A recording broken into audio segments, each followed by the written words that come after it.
belajar spiritual kok tiba-tiba suka hal yang lampau-lampau. Itu mereka tersentuh atau nek wong Jawa ngarani kesawap. Kesawap energi dari sana. Ada pemicu ya. Akhirnya kesetrum lah, kesetrum energinya gitu ya. Pengaruhnya juga di situ juga. Nah, semakin satu, nah itu kan makanya saya ke Gunung Api Purba. Nah, Gunung Api Purba itu ibunya dari Merapi. Jadi sebelum Merapi punya hajat besar di gawe gede, harus dapat restu dari ibunya yang namanya Gunung Api Purba. Kemudian saya kan muncak dulu ke Puncak Nglanggeran yang ada di Gunung Api Purba, bisa dilihat di YouTube kan, Puncak Nglanggeran, Gunung Api Purba Nglanggeran, ada itu. Nah, saya mengambil batu tirta tanah untuk dihaturkan ke Merapi sebagai tanda restu dari seorang ibu. Nah, akhirnya saya bawa tirta batu sama batu tanah sama air untuk diaturkan ke Merapi. Kemarin saya ke Kaliurang dan saya melakukan ritualnya di Telaga Muncar, itu di daerah Kaliurang. Jadi Mentok itu memang daerah untuk pendakian ke Merapi. Nah, di situ saya ritual di malam Selasa kemarin jam 9 malam. Lah pas bertepatan itu jam 9 tepat saya mulai doa, tiba-tiba ada batu besar jatuh. Bisa diambilkan, Mas. Nah, itu batunya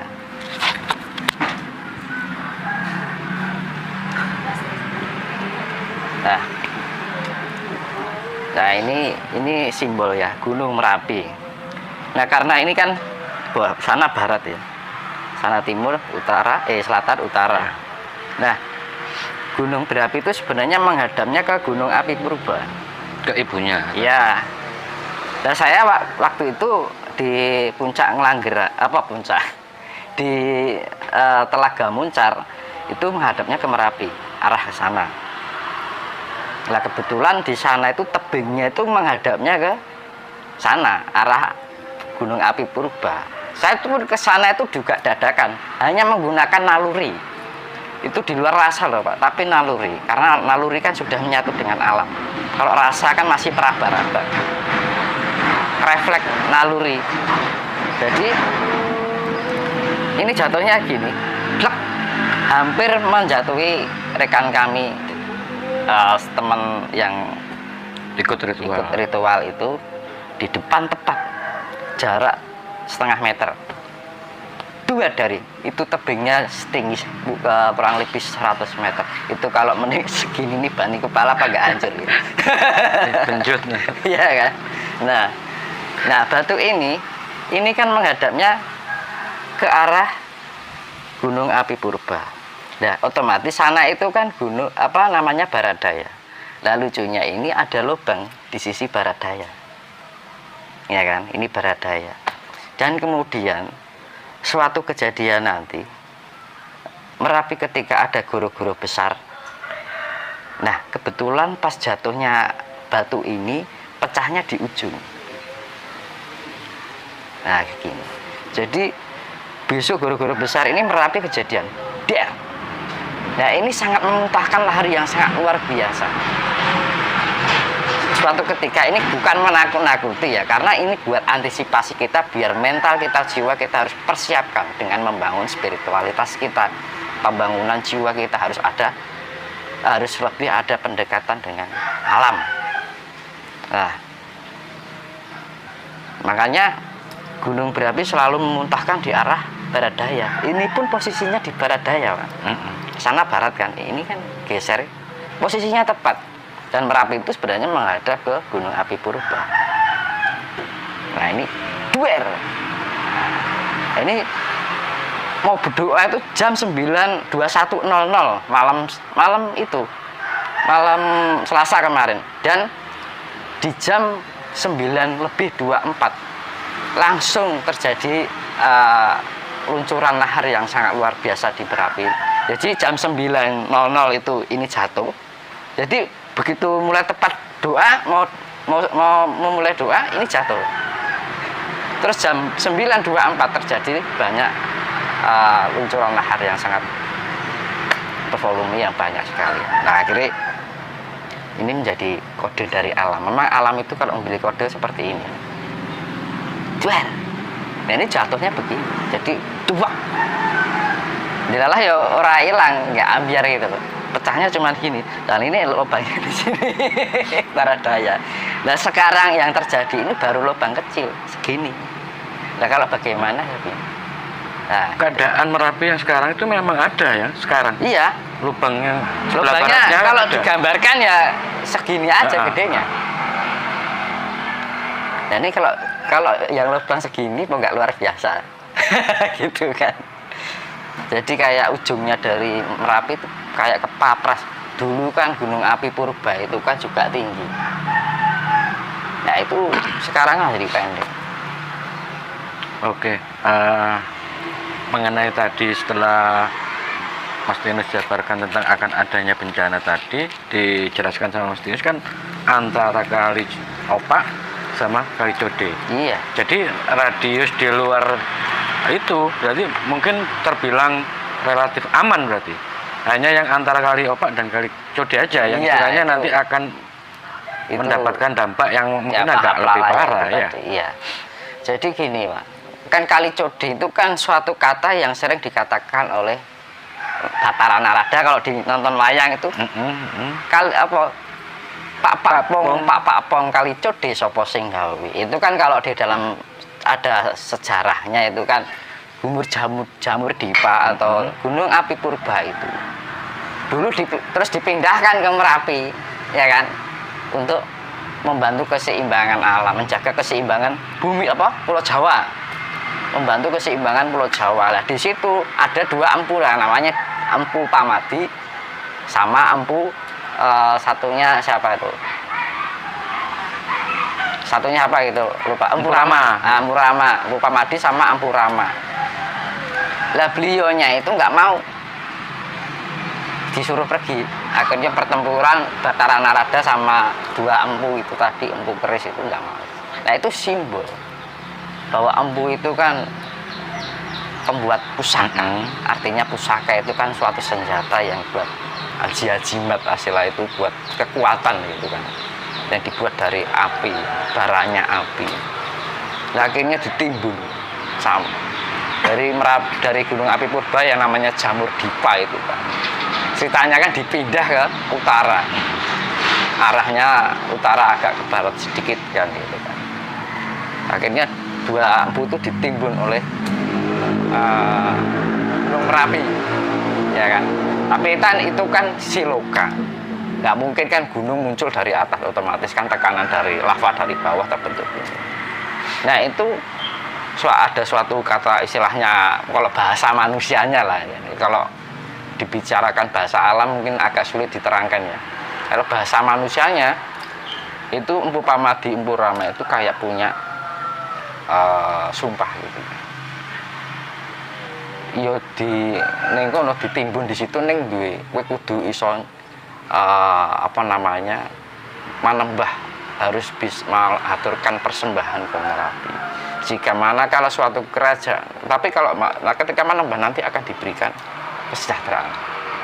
Tetapi manakala yang disejahterakan itu melupakan, nah nanti akan menjadi musibah untuk wilayah tersebut. Dan itu pernah terjadi di Mataram kuno, dan sekarang akan dimulai lagi di Mataram baru karena condong ke selatan. Harusnya seimbang antara selatan dan utara, karena kan Jogja itu kan tengah-tengahnya kan antara Merapi dan Parangkusumo gitu, Parangtritis, Parangkusumo. Ya kalau ditarik garis lurus juga ya bisa itu ya. Iya, memang itu ada suatu perjanjian di situ. Iya, berarti intinya nanti dari awal tadi perjalanan sampai akhirnya terakhir Mas Tinus mendapatkan suatu pesan dari alam bahwa Merapi itu akan melakukan duwe gawe gede. Iya. Dan itu disimbolkan oleh jadi kalau di dalam dalam dunia kadewatan itu disimbolkan Bathara Ganesha. Bathara Ganesha itu simbol perang karena Bathara Ganesha itu dewanya, panglimanya para dewa. Ketika Ganesha itu nongol, berarti akan suatu peperangan. Bukan berarti perang kayak itu enggak, tetapi untuk mencapai keseimbangan alam itu tadi. Jadi kalau memang sekarang keadaan di alam semesta ini terjadi ketidakseimbangan yang jelas nanti dibutuhkan intinya kan Pulau Jawa kan, Pulau Jawa, keseimbangan Pulau Jawa. Oke, saya menangkap di sini karena ketidakseimbangan itu apa penyebab dari faktor mungkin orang Jawa sekarang sudah lupa. Orang Jawa hilang orang Jawa sudah lupa dengan Jawanya dan sudah tidak nguri budaya lagi. Sudah tidak menghormati alam. Iya kan. Jadi ini sebenarnya suatu penghormatan ke alam itu juga sudah berkurang karena sudah pada terjadi egoisme, individualisme kan. Zaman sekarang kan sing dipikir sing penting sing semangan opo kan gitu. Tetapi kita banyak orang yang lalai bahwa kita itu hidup dari alam juga kan? Karena gini Pak, Pulau Jawa ini kan tempat pertemuan 3 lempeng dunia. Pertama Indo-Eurasia, Indo-Australia, sama lempeng Indo-Pasifik. Nah, di Jawa inilah menjadi pusat lempeng dunia. Jadi kalau ada apa-apa di Pulau Jawa, bumi meledos. Ya gitu loh. Jadi kalau Pulau Jawa aman-aman saja, bumi juga aman-aman saja. Maka dibilang Pulau Jawa itu pusarnya bumi. Disitulah lahirnya, Bu. Ibaratnya gitu loh. Pusarnya kita kan lahirkan dari pusar kita. Kita lahir dari situ. Jadi ini secara geologisnya itu memang Pulau Jawa itu pusat sesar dunia. Jadi kalau ada apa-apa terjadi di Pulau Jawa ini pengaruhnya dunia. Gitu loh. Oke, ya, kan? Sekarang mungkin saya agak geser dikit ya, yang dari tadi masalah sejarah dan sebagainya. Mungkin saya mau geser tentang tadi masalah pusar bumi. Tapi kan bisa, misalnya ada orang dari pihak lain, bukan orang Jawa. Kalau Jawa mengklaim ini sebagai pusar bumi, mungkin mereka juga nggak terima. Karena mereka juga mengklaim bukan, pusar bumi tidak ada di sini, di tempatku, di sana, kan ya bisa jadi. Terus apa yang bisa istilahnya menguatkan klaim Anda tadi kalau Jawa itu pusat bumi? Ya, ini kan orang kan kadang-kadang bicaranya perspektif ya. Makanya kan namanya pengetahuan. Artinya pengetahuan kan diambil dari kata tahu. Tahuan weruh. Mengerti. Makanya banyak-banyak makan tahu biar mengerti. Ya kan? Itu kalau dalam bahasa Jawa, ilmu Jawa ini ilmu kasunyatan. Ibaratnya gini, jangan menyebut Tuhan kalau belum pernah lihat Tuhan. Ya kan? Zaman sekarang banyak orang debat Tuhan tapi belum pernah melihat Tuhan itu sendiri. Kan aneh. Jadi akhirnya mereka mendebatkan angan-angan. Iya kan? Makanya kan ilmu Jawa ilmu kasunyatan. Zaman dulu ya, eranya leluhur, ojo sekali-sekali kuwi debatno Gusti atau Tuhan, ngomong ke babakan Tuhan nek durung weruh dewi. Nah gitu kan. Zaman sekarang orang bilang sidik-sidik ngelembuk Tuhan, sidik-sidik ngomong Tuhan. Nah, apakah sudah pernah lihat Tuhan itu sendiri? Sidik-sidik mau berbicara masalah kebenaran menyalahkan orang lain. Ya kan? Padahal kebenaran parameter manusia sekarang sudah beda kan itu kan. Maka itu sebenarnya kayak misalkan ada orang bicara Tuhan apa wis tahu weruh. Nah gitu. Kalau orang Jawa tidak ada yang mustahil, makanya ada istilah ngilmu sangkan paraning dumadi iki ben weruh Gusti ini sejati. Makanya kan ada istilah mantra Jawa, sangkung dasukmo-sukmo kang ana sanjabaning wayangan sira aja ngaling-alingi aku arep ketemu kadangku kang sejati. Lah kadangku kan sejati itu kan sedulur kita, manifestasi dari Tuhan itu sendiri. Ketika kita menemukan diri kita sejati, berarti kita menemukan disitulah perwujudan Tuhan yang ada di dalam diri kita. Caranya ini, ya kan? Tuhan itu kan sifatnya asih, penuh belas asih, tidak pernah sifat asih itu kan nggak pernah menyalahkan orang, ya. Selalu mempunyai jiwa yang lapang, berjiwa yang bijaksana, pemikiran yang luar biasa, perasaan yang halus, tingkah lakunya juga santun, ya kan? Ketika kita bisa menemukan Gusti yang sejati, maka kita bisa mengontrol segala apa yang menjadi pikiran kita, hati kita, perbuatan kita maupun ucapan kita. Itulah yang namanya manunggaling kawula. Arti dari manunggaling kawulan Gusti, artinya manunggal itu akan menyatu sifat dengan sifat Tuhan itu sendiri. Karena di mana tempat letak Tuhan itu berada di surga. Nah, wong Jarini ngomong, apa itu surga? Surga itu adalah kedamaian. Kalau kita bisa belum menempatkan kedamaian di dalam diri kita, berarti kita belum bisa memberikan ruang untuk Tuhan di dalam diri kita. Kalau kita bisa menempatkan ruang kedamaian di dalam diri kita, disitulah Tuhan akan menampakkan wujudnya sebagai diri kita sejati. Maka dibilang ingsun hono aku ing dalam sun diri, ya kan? Hono ada aku, a artinya agung, moho ku itu kuasa, artinya ingsun hono aku, di dalam diri ada maha kuasa, gitu. Iya. Artinya semua apa yang jadi kesejatian diri kita itu adalah manifestasi dari Tuhan. Nah, Tuhan itu agar kita terletakkan dari Tuhan itu, maka ciptakanlah kedamaian di dalam diri kita melalui ucapan kita, tingkah laku kita, rasa kita, hati kita, pikiran kita, jiwa kita yang penuh dari kesatuan pikiran, hati, perbuatan, ucapan. Itu yang disebut jiwa. Menyatu dalam jiwa. Akhirnya di jiwa yang damai, disitulah terdapat apa yang namanya sedulur sejati atau Tuhan itu sendiri, perwujudan dari manifestasi Tuhan. Oke, kalau boleh saya ringkas dari apa yang Mas Tinus wedarkan barusan. Sebenarnya Tuhan itu tidak berada di suatu tempat yang nun jauh di sana, berarti ya. Cukup ada di dalam diri untuk memahami, sehingga bisa menemukan surga, ya. Surga ini kasure rogo nih jarene wong Jawa. Ora kepenak kan gitu. Gitu. Kasure rogo, berarti ya gak ado-ado.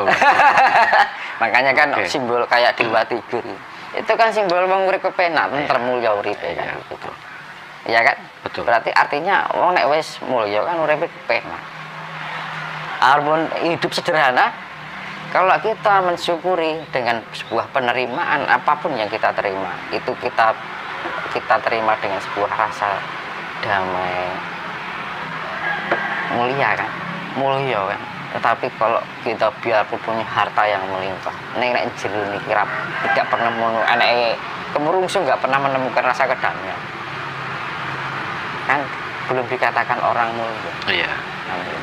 Betul. Jadi akeh durung mesti cukup, sidik durung mesti kurang. Iya.